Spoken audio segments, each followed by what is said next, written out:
Hello everyone, welcome back to another Everton transfer rumours video. I know I literally brought one out yesterday, but these videos are in very high demand at the minute, and we've had a few more players linked with us, and we've got some updates on players that were spoke about before, and we've got some more updates on players that could be potentially leaving the club. Before we get into the video, I just want to say thank you for all the support. We've reached over 100 subscribers in such a short space of time.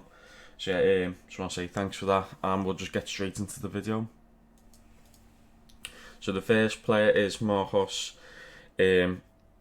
Sensei. He's 23 years old. He's a winger in a Dutch league. Last season he only played 10 games. He got no goals, no assists, 0.4 shots per game, 0.4 dribbles, 0.3 key passes, but 50.2 average passes, and his strongest attribute is his tackling. As you can see, I've compared him to Bernard. Bernard's just an easy winger to compare players to.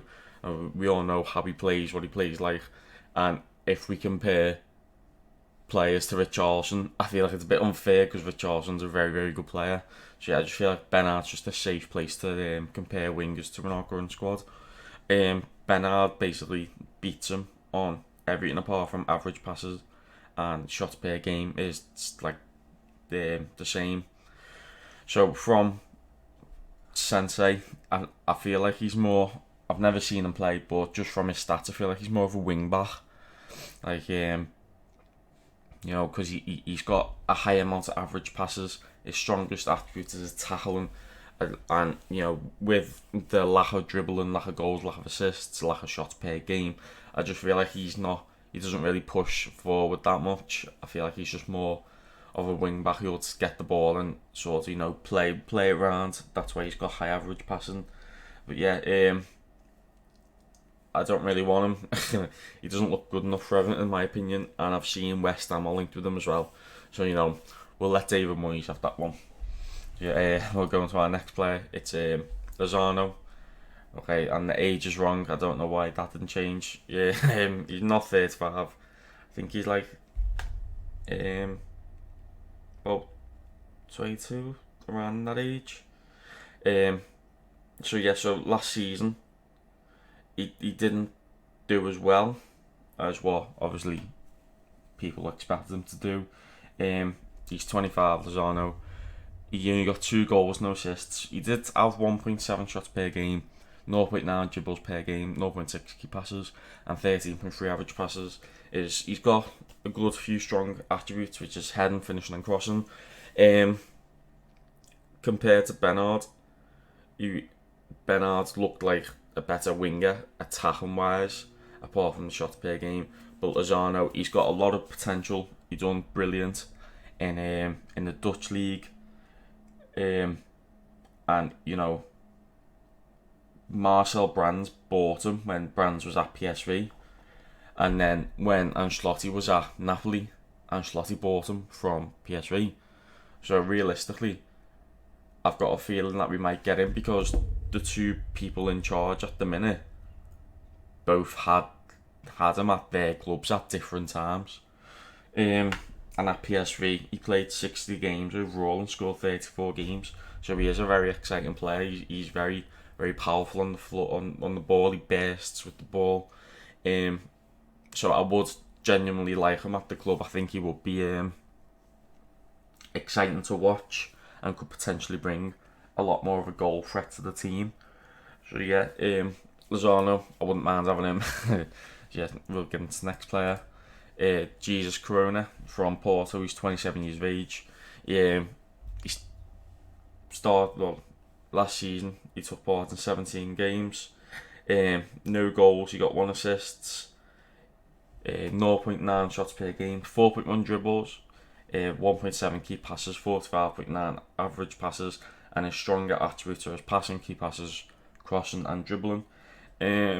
Once again, I'm comparing to Bernard. He didn't get as many goals, not as many assists, but everything else beats Bernard's shots per game. His dribbles 4.1. That's massive. From that, you can just tell he likes to get on the ball. He likes to run forward with it. He's got 1.7 key passes, So realistically, that might not be an assist. That might be, the pass that made the assist sort of thing. And he's got high average passes, so he's very, player who likes to pass the ball a lot. I just feel like he's not sort of like the Everton sort of style player that we need to fit into our squad at the minute. And he is also linked with Wolves, and the way Wolves are buying loads of Portuguese players. I know he's from Mexico, but he's playing in the Portuguese league. He's played there for a long time. It just wouldn't surprise me if they get him. So yeah, Corona, I wouldn't be upset if we didn't get him. Our next player is Santiago Arias. He's 20 years of age. He's a right back from Atletico Madrid. He made 20 appearances, got no goals, 1 assist, 2.6 tackles per game, 1.2 clearances, 0.4 blocks, and 38.9 average passes per game. He's got a lot of strong attributes in his aerial duels, holding the ball, tackling, ball interceptions, concentration. I've compared him to Coleman. Coleman took part in 28 games, got no goals, 1 assist, 1.6 tackles. So Arias has got 1 tackle more per game. 1.3 clearances. Coleman's got more clearances. Coleman's got 0.3 blocks. Arias has got 0.1 more, and Coleman's got 30.5 average passing. Arias has got more. Right back is a position that we could potentially strengthen. Just depends on what he wants to do with John Joe Kenny.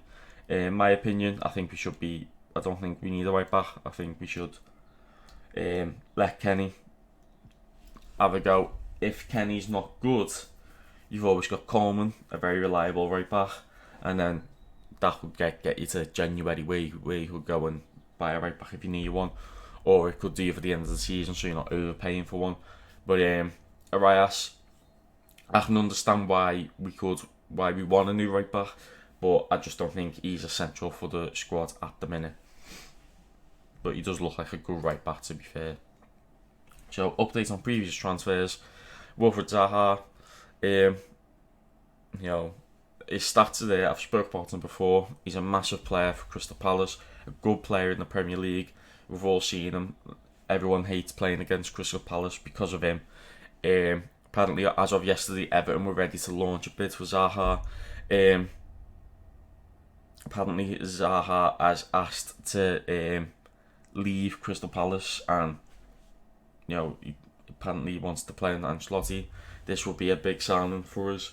This will be amazing. Imagine Richarlison on one wing, Zaha on the other, Lewin up front, James Rodriguez sitting behind Lewin. That would be mad. I'd love to have Zaha at the club, but the only problem is how much do we pay for him? You know what I mean? Like, Palace possibly gonna want mega money for him. I think we need to use our heads a little bit. We bought Yannick Bolasie off them. They've had Saint-Tosun on loan. I feel like we offer them too, and cash in the deal. It's an easy way to get players out the club that they could potentially use. I'd love Zaha at Everton. He would be a big impact player, especially with the aspirations that we've got at the minute. So yeah, I'd love Zaha at Everton, but for the right price. So we've got some news on outgoing transfers. As of yesterday, Moise Kean, Juventus are still wanting Moise Kean on loan. Bushi at Dortmund would also like to get Moise Kean on loan, but more recently AC Milan want to buy him. But when Juventus were first interested, Ancelotti said he doesn't want to let Moise Kean leave the club. He thinks he's got more to offer. But in my opinion, realistically, if he's not going to get game time for Everton, unless it's in cup runs or coming on 10 minutes a game, I feel like we need to let him go out on loan to a team he will get first team football, not Borussia Dortmund, not Juventus. I feel like we need to let him go out on loan to a lower placing team in the tables. I'd even then go to the Championship. It's a rough league, roughing them up a little bit. But I feel like if we're not going to play him, we need to let him go out on loan, especially in England, because you need to get used to how football's played over here. It's not the same as what it was in Italy. It's a lot more rough, fast paced now, so you need to get used to that. So I don't think we should sell him. I think we should loan him, unless we are going to use him. So the next player is Gylfi Sigurdsson. Once again, he's still linked with a move to the MLS, with DC United wanting him. Apparently, DC United are going to be making an offer to Everton soon for Sigurdsson. I feel like this is the right move for Sigurdsson. Moving to the MLS, he's 31, players retire around 34 age, coming to the end of his career.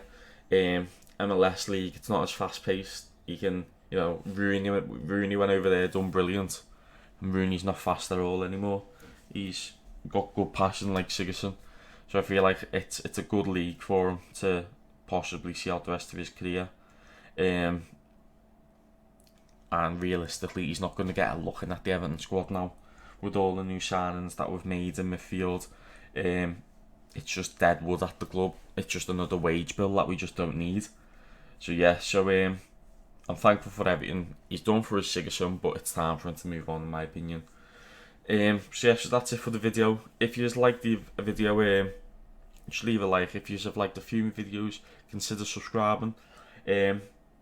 Comment if I've missed out on any transfer rumours, if I missed out on any players that I've spoke about in the past, like Tamori. I spoke about him in my last video, but has anything else happened? If you know, comment down below.